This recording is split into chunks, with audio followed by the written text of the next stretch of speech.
Hey guys, स्वागत है आप सभी का कॉमर्स मेड इजी और हैशटैग कॉमर्स आसान है की एक और वीडियो में, जहां हम बात करेंगे टाइप्स ऑफ प्लान। मैं आपको पिछली वीडियो में बता चुका हूं कि टाइप ऑफ प्लान होता क्या है, क्या इसका बेसिस है, कितने हमारे 2-8 प्लान्स हैं, उनको कैसे स्टडी करना है, क्या करना है। अगर नहीं देखिए तो यहाँ लिंक आ रहा है, वीडियो अभी जाके देखो।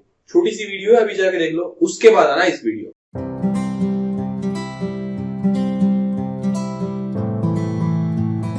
तो जो बच्चे अब इस वीडियो पे आ चुके हैं, उस वीडियो को देखने के बाद उनके लिए मैं एक बार दोबारा बता दूं, वीडियो को करो पॉज, पानी, चाय, कॉफी जो मर्जी पीना है पी के फुल कंसंट्रेशन के साथ इस वीडियो को देखने बैठो, क्योंकि इस टॉपिक में पूरी बिजनेस स्टडीज का सेकंड मोस्ट कंसंट्रेटेड माइंड चाहिए। एक और है उसमें बताऊंगा, लेकिन अभी बहुत ज्यादा कंसंट्रेशन चाहिए आता।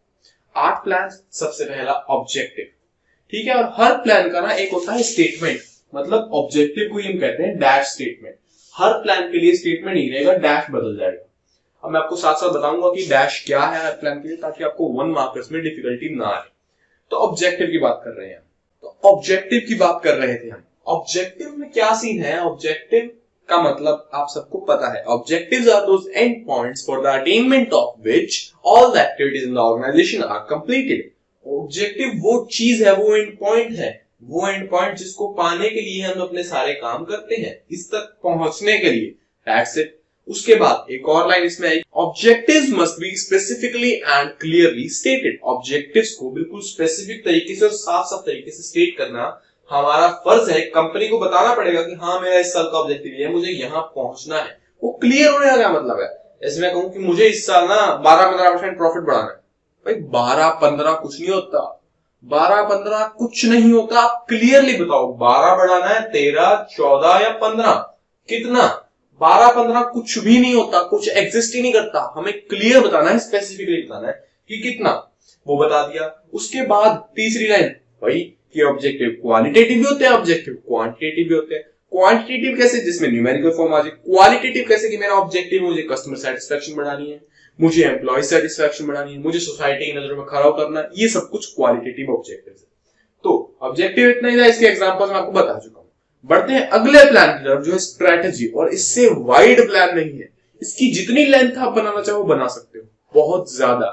लेकिन उससे पहले स्टेटमेंट। ऑब्जेक्टिव कौन सी स्टेटमेंट है? ऑब्जेक्टिव है एक स्पेसिफाइड स्टेटमेंट। जब आपके पास आंसर में लेंथ की कमी पड़े ना, तो इस 1 मार्क वाली चीज से अपनी लेंथ बढ़ा सकते हो। Objectives are those specified statements which define what the organisation tries to achieve. ये स्टेटमेंट है, ये एक डॉक्यूमेंट है, ये एक चीज है जो डिफाइन करती है कि ऑर्गेनाइजेशन क्या अचीव करने के लिए स्ट्राइव कर रही है, वो क्या चाहती है। बढ़ते हैं अगले प्लान की तरफ, स्ट्रेटजी। तो स्ट्रेटजी क्या होती है? मैं आपको पहले थोड़ा सा हिंट दे चुका हूं, अगर आपने मेरी पूरी प्लानिंग की सीरीज पढ़ी है तो। अगर नहीं पढ़ी तो यहाँ एक लिंक आ रहा होगा, और उसमें मैंने पूरी part step by step, topic by topic करवा रखी है। आप वहां जाके पूरी पार्ट चेक कर सकते हैं। प्लानिंग की सीरीज में मैंने स्ट्रेटजी का जिक्र पहले भी किया है। स्ट्रेटजी वो रास्ता है जो हमें हमारी मंजिल तक पहुंचाएगा। हमारी मंजिल क्या है? हमारी मंजिल है ऑब्जेक्टिव, और वो रास्ता क्या है? वो रास्ता है स्ट्रेटजी। फर्क समझ रहे हो कि हमें वहां पहुंचना है, वो पहुंचने वाली जगह हमारा ऑब्जेक्टिव है, और वहां तक पहुंचने के लिए जिस पुल से होकर हम जाएंगे, मैंने आपको प्लानिंग की पहली वीडियो बताया था, present position, future position. Future position है हमारा ऑब्जेक्टिव, और प्लानिंग ब्रिजेस दिस गैप। जो ये गैप है ना, जिसको प्लानिंग ब्रिज कर रहा है, वो है हमारी स्ट्रेटजी। ये होती है स्ट्रेटजी। अब स्ट्रेटजी कौन सी स्टेटमेंट है, पहले ये बात कर लेते हैं। Strategy is a comprehensive statement. मैं आपको बताया कि strategy is the widest plan ever. Strategy काफी वाइड है, उसमें काफी सारी बातें हैं, काफी लेंथ है, तो इसलिए वो कॉम्प्रिहेंसिव, मतलब सब कुछ मिला के बहुत बड़ी चीज है वो। Strategy is a comprehensive statement. अब स्ट्रेटजी में मैंने सबसे पहले आपको बता दी, strategy is the way through which we reach our objective. वो रास्ता जिससे हम होके हमारे ऑब्जेक्टिव तक पहुंचेंगे। ये सफर और ये मंजिल, ठीक है। तो मतलब बेसिकली ये बताता है कि how the particular objective would be achieve. ये जवाब देता है हाउ का। हाउ शब्द का जवाब देगा स्ट्रेटजी। अब इसकी जो लिखने वाली लेंथ है वहां आते हैं। तो स्ट्रेटजी की अपने आप में 3 डायमेंशंस हैं। वो 3 पॉइंट ऑफ व्यू, वो 3 पर्सपेक्टिव, वो 3 चीजें जिनको हम पढ़ के, जिनको हम ढूंढ के साफ साफ पता लगा सकते हैं कि हाँ ये स्ट्रेटजी है। सबसे पहली लॉन्ग टर्म ऑब्जेक्टिव्स। जो भी ऑब्जेक्टिव आपका लॉन्ग टर्म के लिए सेट है। नॉर्मल ऑब्जेक्टिव होता है 1 ईयर के लिए, और ये स्ट्रेटजी वाले ऑब्जेक्टिव जनरली होते हैं 5 इयर्स के लिए। तो ये आपको न्यूमेरिक चीज कहीं नहीं मिलेगी, ना केस स्टडी में, ना बुक में, ना आपके क्वेश्चन में। ये जस्ट आपकी जनरल नॉलेज है, एक प्रैक्टिकल बात है। और जैसा कि हम जानते हैं सीबीएसई में प्रैक्टिकलिटी तो ओहो शून्य, थ्योरी ही है, थ्योरी ही हम पढ़ेंगे। ठीक है, तो 5 इयर्स के जनरली होते हैं लॉन्ग टर्म। अब 5 इयर्स को जाओ भूल, और हमें याद रखना है सिर्फ लॉन्ग टर्म ऑब्जेक्टिव। जहां भी लॉन्ग टर्म ऑब्जेक्टिव की बात हो जाए ना, वो स्ट्रेटेजी। दूसरी चीज, adopting a particular course of action. सबसे पहले बताओ कोर्स ऑफ एक्शन क्या होता है। प्लानिंग की process, setting objective, developing premises, identifying various courses of action and evaluating various courses of action. Courses of action क्या होता है? आपके ऑब्जेक्टिव तक पहुंचने का रास्ता, कितने पॉसिबल रास्ते हैं को आइडेंटिफाई करना, फिर इवैल्यूएट करना, फिर सिलेक्ट करना होता है। तो course of action also answers how. तो बेसिकली क्या मतलब हुआ कि कोर्स ऑफ एक्शन खुद एक स्ट्रेटजी है। जब हम एक कोर्स ऑफ एक्शन को अडॉप्ट कर लेते हैं तो वो एक स्ट्रेटजी है। दैट्स इट, कितना सिंपल था।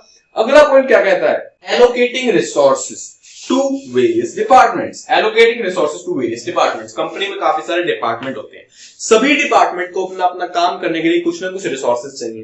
तो वो रिसोर्सेज जब टॉप लेवल मैनेजमेंट उनको एलोकेट करेगी, उनको प्रदान करेगी, उनको प्रोवाइड करेगी, वो रिसोर्सेज को एलोकेट करना इज कवर्ड अंडर स्ट्रेटजी। वो भी स्ट्रेटजी है।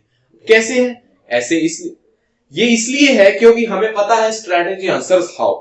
हमें हमारे ऑब्जेक्टिव तक पहुंचने के लिए एक रास्ता चाहिए, वो रास्ता अब दिया है स्ट्रेटजी ने। अब स्ट्रेटजी कहती है कि ये डिपार्टमेंट ऐसे काम करेगा तभी पहुंचेंगे, ये डिपार्टमेंट ऐसे काम करेगा तब पहुंचेंगे, ये डिपार्टमेंट ऐसे काम करेगा तब पहुंचेंगे।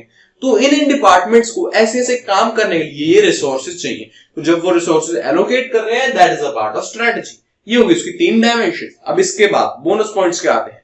बोनस पॉइंट्स ये कहते हैं कि सबसे पहली चीज बिजनेस एनवायरनमेंट। बिजनेस एनवायरनमेंट को स्टडी करना स्ट्रेटजी का ही पार्ट है। बिजनेस एनवायरनमेंट को स्टडी करना स्ट्रेटजी का ही पार्ट है। ये बात हमेशा ध्यान रखना। जब भी आप बिजनेस एनवायरनमेंट को स्टडी कर रहे हो, उससे रिलेटेड कुछ भी स्टेप उठा रहे हो, वो स्ट्रेटजी का पार्ट है। अपने कॉम्पिटिटर या राइवल से आगे निकलने की कोशिश या उसको आगे ना निकलने देने की कोशिश। समझ रहे हो? आप दोनों यहां हो, आप कोशिश कर रहे हो मैं आगे निकल जाऊं या वो आगे ना निकल पाए।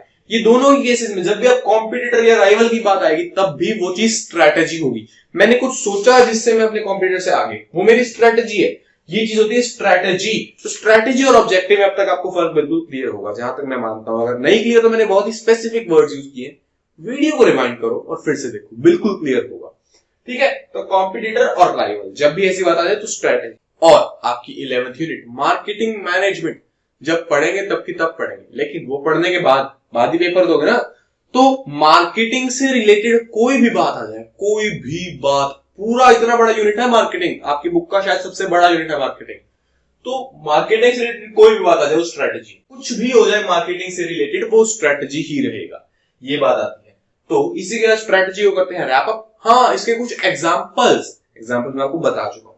बिजनेस एनवायरनमेंट को स्टडी करना, वो हमारा एग्जांपल। कॉम्पिटिटर से आगे निकलना, वो एग्जांपल हो गया। ये 3 चीजें डायमेंशन है, इनको नहीं लिखना चाहते मत लिखो, कोई इशू नहीं है। मार्केटिंग से रिलेटेड जो भी डिसीजंस हैं वो एग्जांपल हो गई। हमने सोचा कि आने वाले टाइम में मुझे प्रोडक्ट लाइन यही रखनी है, ग्रो करना है, वो एग्जांपल हो गया स्ट्रेटजी का। हमने सोचा कि आने वाले टाइम में मुझे प्रोडक्ट लाइन से चेंज होना है या नहीं होना है, वो एग्जांपल हो गया स्ट्रेटजी का। ये सब स्ट्रेटजी के एग्जांपल्स हैं। बढ़ते हैं अगली चीज की तरफ, जिसका नाम है पॉलिसी। पॉलिसी क्या होती है? पहले तो policies are general statements which are meant to maintain uniformity in the organisation. हर वो चीज जिससे पूरी यूनिफॉर्मिटी आ जाए, सब कुछ सेम हो जाए, एक लेवल्ड हो जाए, एक स्टैंडर्ड हो जाए, वो पॉलिसी। और पॉलिसी का काम क्या होता है? To interpret strategies. ये जो मैं आपको स्टेप बाय स्टेप करूंगा, पहले ऑब्जेक्टिव, फिर स्ट्रेटजी, फिर पॉलिसी, फिर प्रोसीजर, फिर मेथड, फिर रूल, फिर बजट, फिर programme.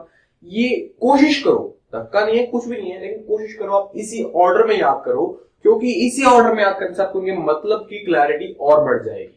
Policy is used to interpret strategies.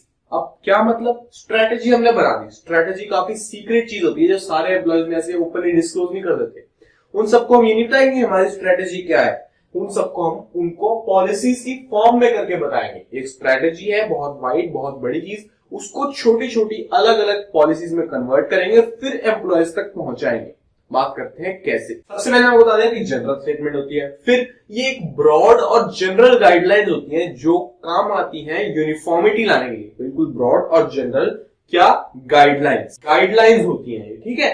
और इसी के साथ साथ हमें पता लगेगा कि पॉलिसीज दो तरीके की होती है, एक माइनर और एक मेजर।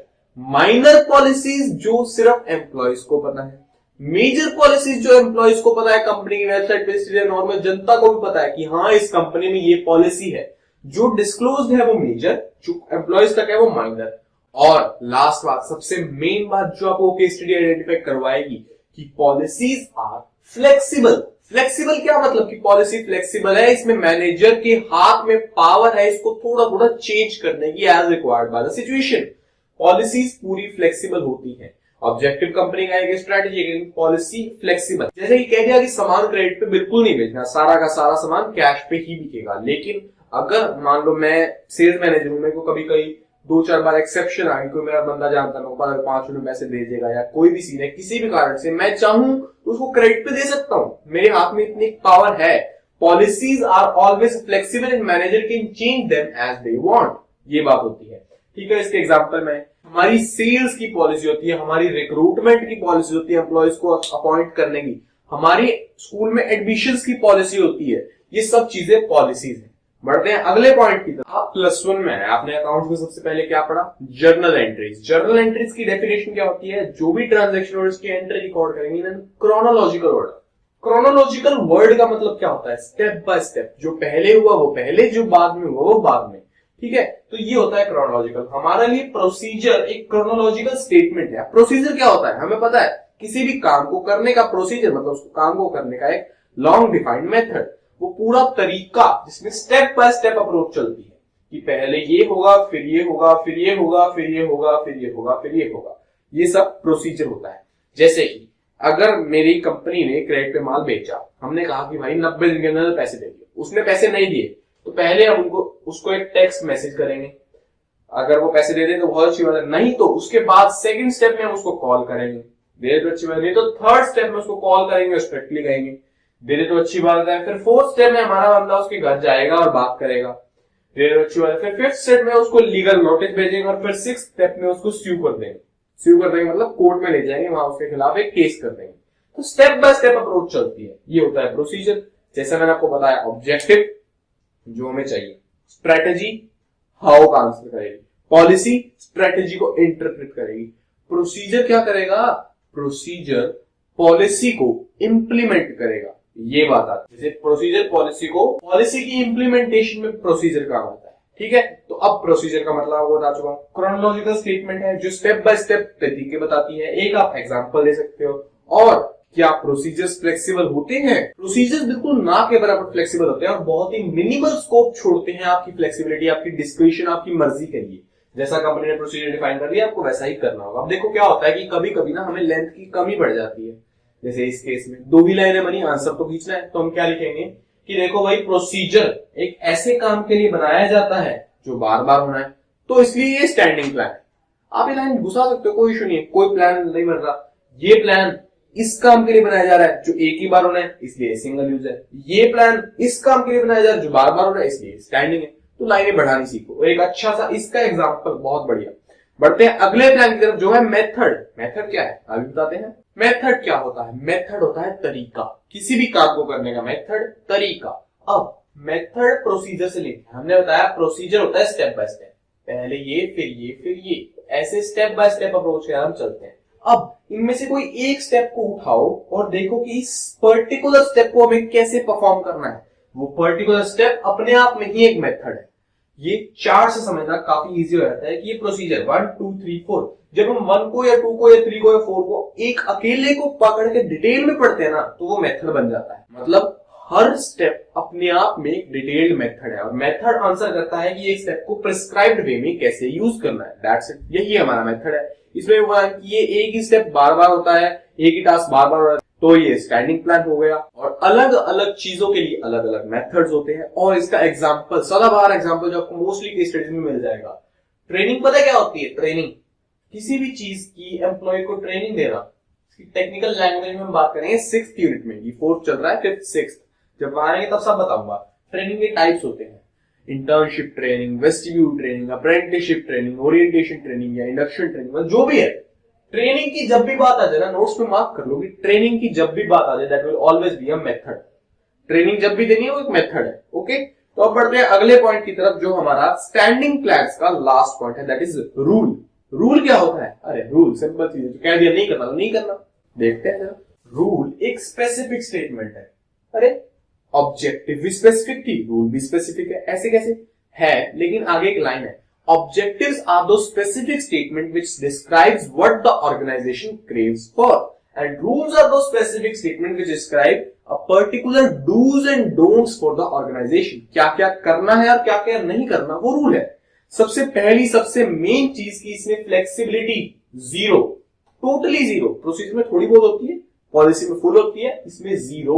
रूल जो कह दिया वो कह दिया, वैसे का वैसे ही है। रूल में कोई फ्लेक्सिबिलिटी है। इसमें पेनल्टीज भी होती है, पनिशमेंट्स। रूल को ब्रेक करने पे आपको सजा मिल सकती है, ये बात आती है। रूल्स ऑर्गेनाइजेशन बनाते हैं डिसिप्लिन के लिए, ये होता है। रूल्स को पहचानना काफी इजी है, सबसे सिंपल टाइप ऑफ प्लान है। कंफ्यूजन आपको पता कहां होगी? मेन स्ट्रेटेजी में, पॉलिसी में और थोड़ी बहुत प्रोग्राम मेथड में। ठीक है, आगे और कोई कंफ्यूजन नहीं होगी आपको, बहुत सिंपल है। ऑब्जेक्टिव सिंपल है, आगे आने वाले दो भी सिंपल है। तो मेन कंफ्यूजन आपको यही होगी। और इसको ध्यान सुन लो, फिर भी इसमें लेंथ बहुत बनती है, फ्लेक्सिबल नहीं है, पेनल्टीज लग सकती है, डिसिप्लिन के लिए करते हैं। जो रूल में कह दिया आपको फॉलो करना है, बिना किसी तू तड़ाक के, बिना कुछ सोचे समझे। और इसी के साथ साथ इसका एग्जांपल, नो स्मोकिंग कंपनी का रूल है, नो आउटसाइडर्स अलाउड कंपनी का रूल है। ये सब कुछ रूल्स में आते हैं। अब इन सबको पैक करके बढ़ते हैं हम अगले स्टेप की तरफ, जहां हम बात करेंगे सिंगल यूज प्लान्स की। सिंगल यूज प्लान जिसमें दो आते हैं, बजट और प्रोग्राम। अब बजट और प्रोग्राम क्या कहते हैं, चलो अभी देख लेते हैं। Budget is a numerical statement. Budget में जो भी आप एक्सप्रेस करोगे वो नंबर्स में होगा, कंफर्म है। बजट कभी भी क्वालिटेटिव नहीं होता, हमेशा क्वांटिटेटिव में मिलेगा। बजट हमें थोड़ा बहुत तो पता है बजट क्या होता है, हमने खर्चे की एक लिमिट रखी, वो हमारा बजट है। बजट एक ऐसी चीज है जो प्लानिंग में भी यूज होगी और कंट्रोलिंग में भी यूज होगी। अपनी कॉपीज में मार्क कर लो, प्लानिंग में भी आपको समझा सकता हूं, कंट्रोलिंग की भी कोशिश करूंगा, लेकिन शायद आधों को आए आधों को ना आए। कंट्रोलिंग में जाके इस टॉपिक को दोबारा छेड़े। बजट प्लानिंग में ऐसे यूज होता है कि हम सोच लेंगे हाँ हमें इतना खर्चा करना है, ये हमारा बजट है, ओके। लेकिन जब खर्चा इससे ज्यादा हो गया तब कंट्रोलिंग में ये काम आएगा कि हाँ हमने सोचा था इतना खर्चा करना है, हमारा बजट ये था, लेकिन हम इसको एक्सेस कर गए, तो कंट्रोल करके हमें वापस लाना है। तो इसलिए बजट प्लानिंग में भी यूज होता है, कंट्रोलिंग में भी यूज होता है, ये बात आती है बजट में। और हम अपने एक्सपेंडिचर्स के लिए न्यूमेरिक टर्म में कुछ भी सोच रहे हैं, वो बजट है। इतना सिंपल है यार, इतना सिंपल, इससे सिंपल कुछ हो सकता है? आप कुछ भी सोचो, हमें वो बजट है। कोई खर्चा, कोई कुछ न्यूमेरिकल टर्म में आ गया, वो बजट है, दैट्स इट। हमारे पास 30,000 करोड़ अवेलेबल है कहीं इन्वेस्ट करने के लिए, हमारा बजट है। हम उसमें से 20,000 करोड़ अभी इन्वेस्ट करना चाहते हैं, बाकी नहीं कर सकते, हमारा बजट है। 20,000 में से 15,000 फिक्स्ड एसेट में, 5,000 वर्किंग एसेट में, हमारा बजट है। कुछ भी नंबर्स में पैसों की बात आ जाए, बजट, ये सब कुछ, ठीक है। इसी तरह बढ़ते हैं अगले प्लान की तरफ, जो हमारा लास्ट प्लान है, प्रोग्राम। प्रोग्राम क्या होता है? सारा प्रोग्राम सेट है भाई, बिल्कुल सेट है, कंसंट्रेटेड हो ना। तो अभी बढ़ते हैं लास्ट प्लान की। और अगर अब तक आपने चैनल को सब्सक्राइब नहीं किया ना, तो यार मैं इतनी शिद्दत से आपको पढ़ा रहा हूँ, सब्सक्राइब तो कर दो, क्या जा रहा है। और पूरी वीडियो में कोई छोटी छोटी कमी मिले, कुछ भी अच्छा लगे, जो भी हो मन में, बिना सोचे समझे नीचे डाल दो। बस ये इस चैनल का रूल है कि जो भी हो मन में नीचे डाल दो, दैट्स इट। आपको रिप्लाई भी मिलेगा। नहीं नीचे डाला जाते, मेरे इंस्टा, ट्विटर सबके लिंक्स दिए हुए हैं, वहां जाके डीएम भी कर सकते हो। तो बढ़ते हैं लास्ट प्लान की तरफ, जो है प्रोग्राम।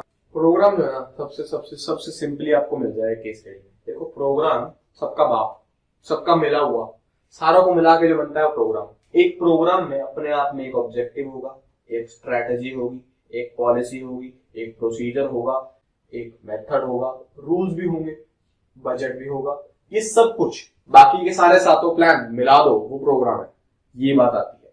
तो मतलब प्रोग्राम क्या होता है? जैसे कि हम सिंगल यूज प्लान्स की बात कर रहे हैं, एक ऐसा टास्क जो सिर्फ एक बार करना है, और उस टास्क को करने के लिए हमने सारी चीजें अलग से डेवलप की सिर्फ इस चीज के लिए, तो वो प्रोग्राम है। जैसे कि एक शॉपिंग मॉल है, उसमें एक फ्लोर ऐड करना है, वो फ्लोर भी ऐड होगा, फ्लोर के साथ साथ अलग अलग शॉप्स ऐड होंगी, डिपार्टमेंट्स होंगे, सब कुछ, वो पूरा फ्लोर बिल्डअप करना एक प्रोजेक्ट है, टास्क है।